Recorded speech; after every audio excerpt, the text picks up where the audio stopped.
Assalamualaikum warahmatullahi wabarakatuh. Selamat siang Bapak dan teman-teman. Perkenalkan saya Anissa Salsabila dengan NIM 180360002 akan mempresentasikan outline seminar literatur kimia yang berjudul Hidrogel berbasis selulosa bakterial untuk aplikasi biomedis dengan dosen pembimbing Bapak Umar Kamal Nizar, SSI, MSI, PhD.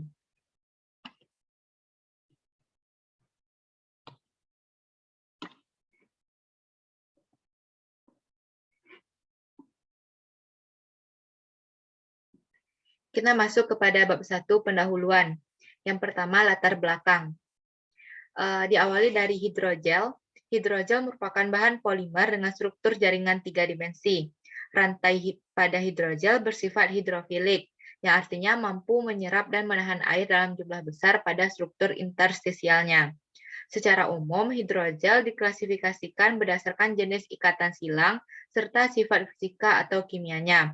Klasifikasi lain berdasarkan pada bagian awal sintesis, apakah hidrogel berasal dari polimer atau monomer. Berdasarkan sumber polimer yang digunakan, klasifikasi terbagi menjadi dua. Yang pertama, hidrogel yang berasal dari polimer buatan dan hidrogel yang berasal dari polimer alami. Salah satu contoh polimer alami yang digunakan untuk sintesis hidrogel adalah polisakarida. Polisakarida sangat penting di antara hidrogel polimer karena variasi struktur kimia dan potensi fungsionalnya yang luas. Hidrogel alami umumnya berasal dari turunan polisakarida dan protein. Hidrogel dan selulosa dan hidrogel berbasis turunan selulosa dikembangkan dari polisakarida, sehingga terbentuklah hidrosel berbasis selulosa. Selulosa merupakan polimer alami yang paling melimpah yang ditemukan pada tumbuhan dan serat alami seperti kapas dan linen. Selain itu, kitin, kitosan, dan selulosa bakteri yang terdiri dari gugus hidroksil juga dapat digunakan sebagai sumber selulosa alternatif untuk mengembangkan hidrogel dengan struktur dan sifat yang menarik. Selulosa bakteri merupakan salah satu bentuk dari selulosa ekstraselular yang diproduksi oleh bakteri dari genus Acetobacter, seperti Acetobacter silinum yang terdiri dari suatu jaringan serat hidrofilik yang sangat murni, serta bertumpuk-tumpuk dalam strukturnya yang bertingkat. Selulosa bakteri memiliki beberapa sifat unik, di antara lainnya memiliki kemurnian, kristalinitas, kekuatan mekanik, porositas yang tinggi, serta mudah terurai. Selulosa bakteri juga mempunyai daya serap air yang baik sehingga tidak menimbulkan alergi dan iritasi. Berdasarkan sifat uniknya tadilah, selulosa bakteri dapat diaplikasikan dalam berbagai bidang medis, yaitu pada bidang farmasi, prostetik seperti lensa kontak, penutup luka sintetis, sistem pengiriman obat, hingga dalam organ dan penggantian jaringan. Pemanfaatan selulosa bakteri dalam bidang biomedis sebagai pengganti jaringan lunak di tubuh, contohnya yaitu penghubung tulang dengan tulang atau ligamen, penghubung otot dengan tulang atau tendon, dan pengganti tulang rawan atau cartilage. Selanjutnya kita masuk kepada tujuan penulisan. Yang pertama, bagaimana sintesis hidrogel berbasis selulosa bakteri dan sifatnya. Yang kedua, bagaimana sintesis hidrogel berbasis selulosa bakteri dengan berbagai komposit. Dan yang ketiga, bagaimana aplikasi hidrogel berbasis selulosa bakteri pada bidang biomedis. Selanjutnya kita masuk kepada manfaat penulisan. Yang pertama, mengetahui sintesis hidrogel berbasis selulosa bakteri dan sifatnya. Yang kedua, mengetahui sintesis hidrogel berbasis selulosa bakteri dengan berbagai komposit. Dan yang ketiga, mengetahui aplikasi hidrogel berbasis selulosa bakteri pada bidang biomedis. Selanjutnya kita masuk kepada bab 2, tinjauan pustaka. Yang pertama, kita masuk kepada hidrogel. Dalam beberapa tahun terakhir, polimer turunan alami termasuk protein dan polisakarida telah banyak digunakan sebagai bahan biomaterial. Banyak metode strategis yang telah dikembangkan secara ekstensif untuk banyak aplikasi teknologi medis. Hidrogel memiliki potensi yang besar karena dapat mengikat sejumlah besar air atau cairan biologis dan menawarkan porositas yang tinggi serta konsistensi yang lembut. Hidrogel dikenal sebagai gel reversible dalam keterikatan dengan molekul seperti gaya ionik, ikatan hidrogen, atau hidrofobik. Hidrogel dapat berperan dalam kunci pembentukan jaringan. Selanjutnya kita masuk pada struktur hidrogel. Struktur dari hidrogel sendiri adalah jaringan 3 dimensi yang terdiri dari rantai polimer hidrofilik berikatan silang baik secara fisika, kimia, atau melalui polimerisasi. Dalam keadaan mengembang, hidrogel dapat menahan banyak air di dalam jaringannya karena ada tegangan permukaan dan gaya kapiler. Penyerapan air oleh hidrogel tergantung pada gugus fungsi, keadaan air, dan kerapatan jaringan ikatan silang dalam hidrogel.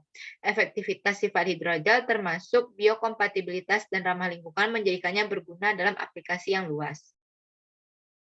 Selanjutnya kita masuk kepada produksi hidrogel. Produksi hidrogel dapat berasal dari polimer alam maupun sintetis.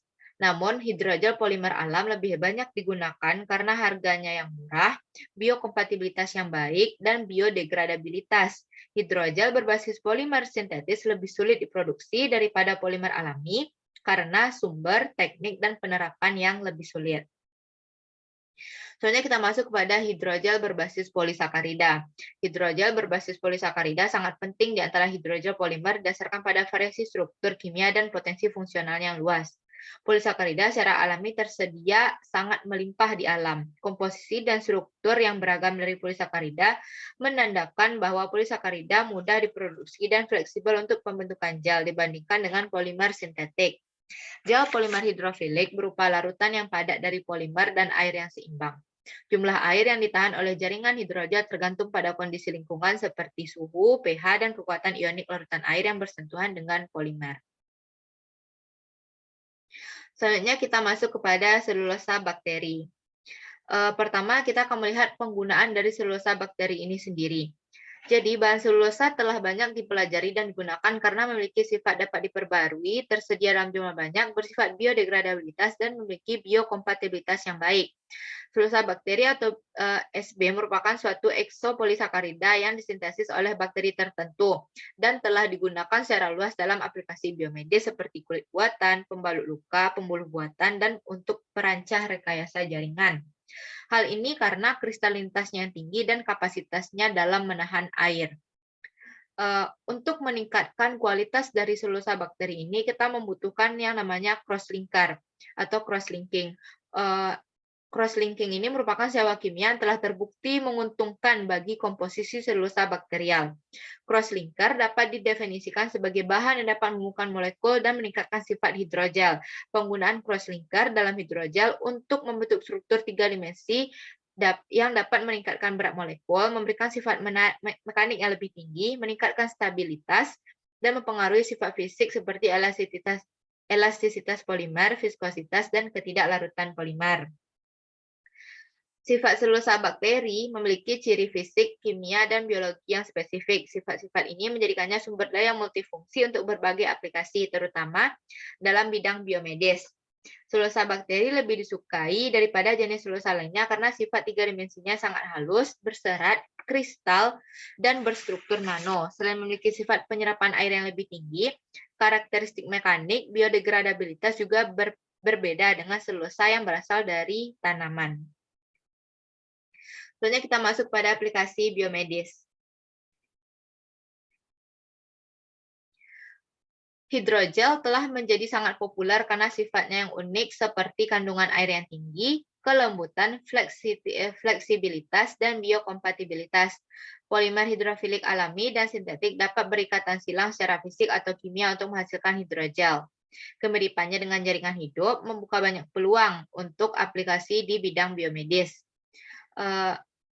Apa-apa sajakah sifat yang menjadikan hidrogel ini cocok untuk aplikasi biomedis? Yang pertama, sebagai polisakarida alami yang diproduksi oleh tanaman atau bakteri, selulosa memiliki biokompatibilitas intrinsik, biodegradabilitas, non-toksisitas, dan biaya yang rendah. Yang kedua, memiliki banyak ikatan hidrogen. Banyaknya ikatan hidrogen antar molekul dan intramolekul dalam struktur selulosa memberikan kinerja mekanik yang sangat baik pada jaringan selulosa. Yang ketiga, selulosa bakteri merupakan polimer yang peka rangsangan. Polimer yang peka rangsangan akan menghasilkan hidrogel selulosa yang peka rangsangan pula. Hidrogel ini dapat digunakan untuk melindungi obat, protein, dan peptida yang dimuat dari lingkungan, dan pelepasannya dapat dipercepat atau diperlambat. Dan yang keempat adalah nanopartikel selulosa. Nanopartikel selulosa seperti selulosa nanokristalis yang diekstraksi dari hidrolisis asam dari selulosa asli dapat digunakan sebagai pengisi untuk memperkuat hidrogel polimer karena sifat mekaniknya sangat baik. Menghasilkan hidrogel dengan sifat mekanis yang kuat dan penyembuhan sendiri yang lebih cepat atau self-healing yang lebih baik, yang merupakan kandidat yang menjanjikan untuk sensor gangan yang dapat dipakai. Sekian presentasi outline dari saya. Atas kesalahan dan kekurangan saya mohon maaf. Terima kasih. Assalamualaikum warahmatullahi wabarakatuh.